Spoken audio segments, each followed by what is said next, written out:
नमस्कार साथियों, आपका स्वागत है। मैं हूं पीसी वर्मा और आज हम बात करेंगे समावेशी शिक्षा में सांकेतिक भाषा का प्रयोग किस प्रकार से किया जाता है। पहले हमने देखा था कि समावेशी शिक्षा क्या है और किस प्रकार के बहुत महत्वपूर्ण सांकेतिक भाषा के चिन्ह हैं, संकेत हैं, उनका प्रयोग किया जाता है और सभी शिक्षकों को इसका अनिवार्य तौर पे जानकारी होना चाहिए, जिससे कि वो सभी बच्चों के साथ संवाद स्थापित कर सकें और अधिक से अधिक उनको ज्ञान प्रदान कर सकें। तो ये जो संकेत हैं, इन्हें भारतीय सांकेतिक भाषा में अलग अलग प्रकार से प्रयोग किया जाता है। तो चलिए देखते हैं संकेत किस प्रकार से होते हैं और उसका प्रयोग किस प्रकार से किया जाता है।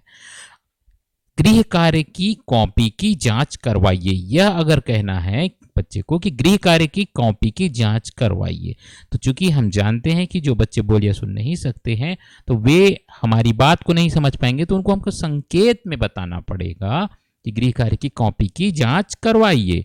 तो संकेत किस प्रकार से होगा? घर के कार्य की कॉपी जांच करवाइए, ये होगा संकेत। तो इससे पता चल जाएगा कि गृह कार्य की कॉपी की जांच करवाने कहा जा रहा है। उसी प्रकार से यदि पूछना है तुम्हारा गृह कार्य कहाँ है, अर्थात जो होमवर्क दिया जाता है बच्चे को वो कहाँ है, तो उसको पूछने के लिए इस प्रकार का इशारा करेंगे, तुम्हारा घर का कार्य कहाँ है। इस प्रकार का संकेत किया जाएगा, जिससे बच्चे को पता चल जाएगा कि क्या पूछा जा रहा है, तुम्हारा गृह कार्य कहाँ है। तो ये संकेत होगा। इसी प्रकार से गृह कार्य करके आना, बच्चे को बताना है कि उसको गृह कार्य करके लाना है घर से। कोई होमवर्क जो शिक्षक ने दिया हुआ है उसे घर से करके लाना है, तो कंप्लीट करके लाना है। तो किस प्रकार का इशारा हो सकता है, ये देखिए, गृह कार्य जो है वो घर का कार्य, घर का पढ़ाई लिखाई करके लाना है। तो ये बच्चा समझ जाएगा कि घर का कार्य करके लाना है, जो गृह कार्य दिया गया है। उसी प्रकार से अपना होमवर्क पूरा करें। होमवर्क जो होता है, गृह कार्य जो शिक्षक घर में करने के लिए देते हैं पढ़ने लिखने के लिए, तो उसके लिए संकेत कैसा होगा? अपना घर का पढ़ाई लिखाई जो है होमवर्क कहा जाता है, करें, पूरा करें। इसी प्रकार से अपना होमवर्क दिखाओ। होमवर्क दिखाने के लिए जो संकेत होगा, संकेत के रूप में बताया जाएगा, अपना होमवर्क दिखाइए, प्रस्तुत करिए, दिखाइए। इस प्रकार से ये इशारा होगा। एक बार और देखते हैं, अपना होमवर्क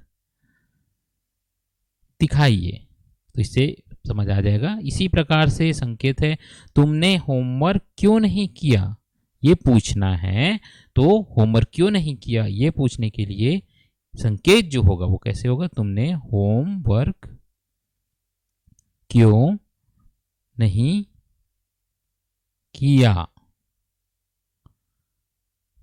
तो ये जो संकेत है बहुत आवश्यक हैं, जो शिक्षकों को पता होने चाहिए कि किस प्रकार से वार्तालाप या संवाद स्थापित किया जाएगा, जिससे बातों को समझा जाएगा कि किस प्रकार से किया जाता है कार्यकलाप। तो इसके अलावा एक और संकेत है, अपने मित्र से सहायता लो। अपने मित्र या साथी जो हैं, अगर किसी तरह की परेशानी आ रही है बच्चे को, तो वो अपने मित्र या साथी सहायता लेगा। क्लास में जो दूसरे बच्चे हैं उनसे सहायता लेगा। तो इसके लिए इशारा क्या किया जाएगा? अपने दोस्त से सहायता लो।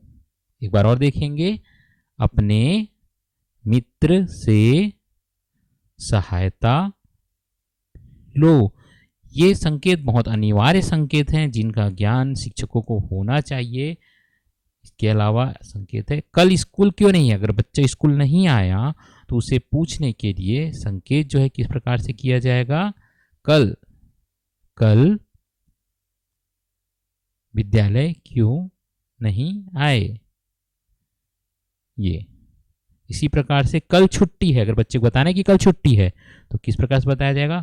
कल, आने वाला कल छुट्टी है। इसी प्रकार से छोटा अवकाश, लघु अवकाश जो होता है उसके लिए छोटा अवकाश, छोटा छुट्टी, छोटा अवकाश। मध्याह्न अवकाश, जो भोजन के लिए अवकाश होता है, उसके लिए दोपहर का अवकाश। इसी प्रकार से अपने मित्रों के साथ खेलो यह कहना है तो अपने दोस्त के साथ खेलो। तो इससे बच्चा समझ जाएगा कि उसे अपने मित्र के साथ खेलना है। तो ये जो संकेत है इसके साथ साथ अपने स्थान में शांत बैठो, हमने पहले देखा था अपने स्थान में बैठो, लेकिन यदि कहना है शांत बैठो तो किस प्रकार से कहा जाएगा? अपने स्थान में चुप होकर बैठना है, शांत होकर बैठना है, शोर नहीं करना है। तो ये इस प्रकार से बताया जाएगा कि अपने स्थान पर शांत बैठना है, चुप होकर बैठना है, हल्ला नहीं करना है। तो ये जो संकेत हैं ये सांकेतिक भाषा के, इंडियन साइन लैंग्वेज हिंदी के संकेत हैं जिसका प्रयोग किया जाता है बच्चों को अपनी बात बताने के लिए।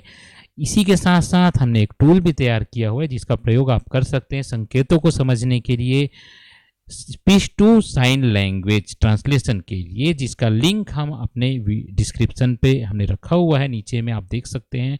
डिस्क्रिप्शन से आपको लिंक मिल जाएगा कि किस प्रकार से अपने शब्दों को कहकर या लिखकर संकेतों को देखा जा सकता है और वार्तालाप स्थापित किया जा सकता है।